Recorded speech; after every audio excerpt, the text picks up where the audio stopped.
myself Sherva and today's my topic is multiple disabilities and their needs and educational needs and their characteristics. तो डिज़ेबिलिटीज़ के बारे में तो आप लोग सभी जानते हैं कि डिज़ेबिलिटीज़ क्या है. तो डिज़ेबिलिटीज़ क्या है, कोई भी एक इम्प्रूवमेंट जब बढ़ जाता है तो वो डिज़ेबिलिटीज़ बन जाता है. और जब डिज़ेबिलिटीज़ हो जाता है, जब डिज़ेबिलिटीज़ मतलब उसको प्रॉब्लम हो गया, ठीक है, तो अब उसके बाद जब उसको कोई एक चीज़ हाथ काट के निकाल दो या पैर काट के निकाल दो, वो पर्सन हैंडीकैप बन जाता है. बट हमको हैंडीकैप के बारे में नहीं जाना, मेरा है टॉपिक मल्टीपल डिज़ेबिलिटीज़. तो मल्टीपल डिज़ेबिलिटीज़ हम लोग कैसे समझेंगे. कोई एक पर्सन को इंट्रोडक्शन में जैसे कि हम बता सकते हैं कि कोई एक पर्सन को एक से ज़्यादा डिज़ेबिलिटीज़ हो. सपोज अगर उसको सेंसरी डिसऑर्डर है, सेंसरी कोई प्रॉब्लम है, सेंसरी से उसको कुछ डिज़ेबिलिटीज़ है, जैसे उसको सेंस ऑर्गन में कोई प्रॉब्लम है, साथ साथ उसको लोकोमोटर ऑर्गन में यानी उसका मोटर ऑर्गन में कुछ प्रॉब्लम है, हाथ में, उसका पैर में, उसका मोटर ऑर्गन में अगर उसको कुछ प्रॉब्लम होती है, तो हम लोग ये एक साथ जो दो डिसेबिलिटीज़ हो रही है उसको और उससे ज़्यादा हो रही है तो उसको हम लोग मल्टीपल डिसेबिलिटीज़ बोल सकते हैं. इसमें बहुत सारा डिसेबिलिटीज़ इंक्लूड है, जैसे hearing impairment, visual impairment, speech impairment and orthopaedic impairment. ये सारा डिसेबिलिटीज़ मल्टीपल डिसेबिलिटीज़ के अंदर आ जाता है. नेक्स्ट इसका कुछ कैरेक्टरिस्टिक्स होता है.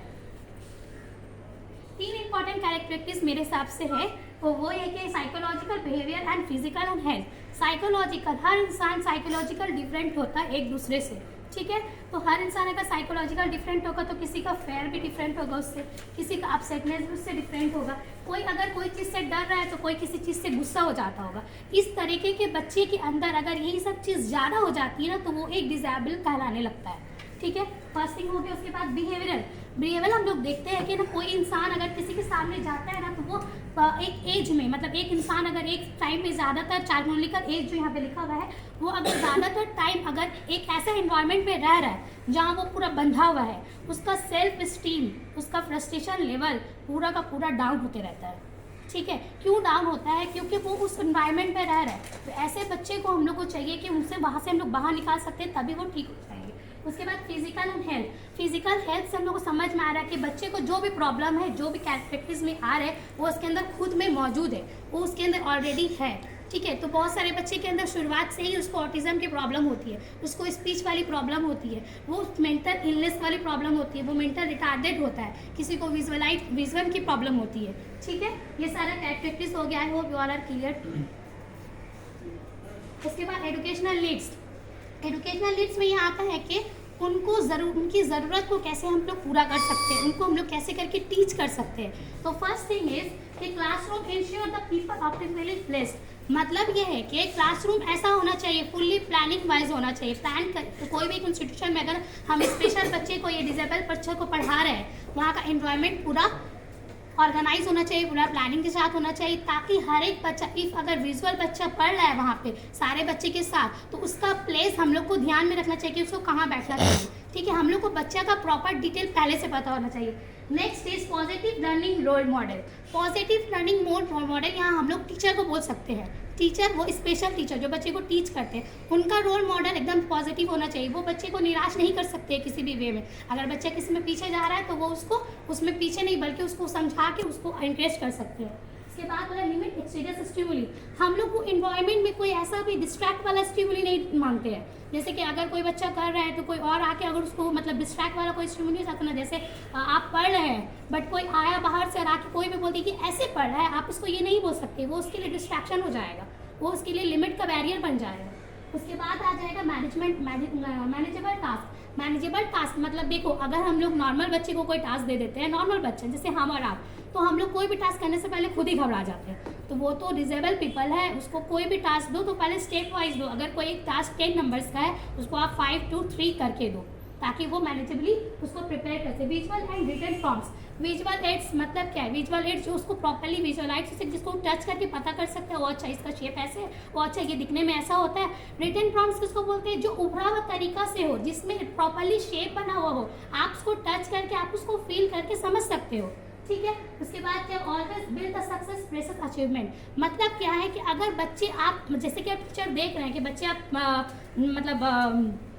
काम कर रहे हैं, बच्चे सही काम कर रहे हैं, तो उसको अचीवमेंट दो, उसकी तारीफ करो, उसको सहराओ कि हाँ तुमने सही किया है. उसके बाद क्या है? Make them responsible helper and organiser. Make them responsible का मतलब क्या है? बच्चे को एक जिम्मेदार बनाओ. एक इंडिपेंडेंट बनाना ही एजुकेशनल का काम होता है. इंडिपेंडेंट करो कि वो दूसरे बच्चों को ट्रीट कर सके। उसके बाद क्या बोल रहा है, valuable feedback to improve their learning. ये वैल्यूएबल फीडबैक जो है ये किसको देना चाहिए, टीचर को देना चाहिए, ताकि बच्चे अपने लर्निंग को इम्प्रूव कर सके। उसके बाद क्या बोल रहा है, reasonable adjustment learning environment by fully assess the curriculum. उनका करिकुलम ऐसा होना चाहिए ना जिसमें वो एडजस्ट कर सके। हाँ, और आप अपने करिकुलम से परेशान हो जाते हैं तो उनका करिकुलम तो सॉफ्ट होना चाहिए, उनका करिकुलम में इंजॉयमेंट होना चाहिए, उनका करिकुलम में इंटरेस्ट होना चाहिए। जैसे कि बहुत सारा म्यूज़िक का ले लो, योगा आर्ट ले लो, और उसके बाद जैसे ड्रामा ले लो, उनके करिकुलम में ये सारा कुछ इंक्लूड करना चाहिए। ये सारा एक थेरेपिस्ट में आता है। अगर बच्चे को ये सारा थेरेपिस्ट के जरिए आप पढ़ाएंगे ना, तो और उसके फैमिली अगर उसको इंकरेज करेंगे, उनके सोसाइटी अगर उनको इंकरेज करेंगे, तो बच्चे बहुत हद तक इनसे रिकवर हो सकते हैं। उसके बाद कंक्लूजन में आ जाते हैं। इन कंक्लूजन हम लोग ये कह सकते हैं कि कंक्लूजन मल्टीपल डिसेबिलिटीज़ में टॉपिक बहुत इजी था, बट फिर भी मैं इसमें एक छोटा मोटा कंक्लूजन लेके आई हूँ कि जैसे कि तमाम बच्चे हम लोग को सबका राइट्स है कि हम लोग फ्रीडम आराम से अपना राइट्स के साथ जी सकते हैं, लेकिन मल्टीपल डिसेबिलिटीज़ वाले जो पीपल होते हैं उन लोग का भी है कि उन लोग को प्रोडक्टिव लाइफ चाहिए, मीनिंगफुल लाइफ चाहिए, बट ऐसा कहीं हद तक नहीं होता है। लेकिन अगर हम लोग को उनको ऐसा लाइफ देना है, सबसे पहले फैमिली, पेरेंट्स और नेबर उनको जो है उनको उसको आगे बढ़ने में हेल्प करनी चाहिए। अगर वही इनका हेल्प नहीं करेंगे तो भी बच्चे कभी भी आगे नहीं बढ़ सकते। तो फैमिली का रोल और पेरेंट्स का रोल और जहाँ वो इन्वायरमेंट जो रहते हैं वो उनका मेन मोटिव होता है कि मेन मकसद होना चाहिए कि वो ऐसे बच्चे को अच्छा से ट्रीट करें ताकि वो आगे बढ़ सके। Now my topic is complete. Thank you.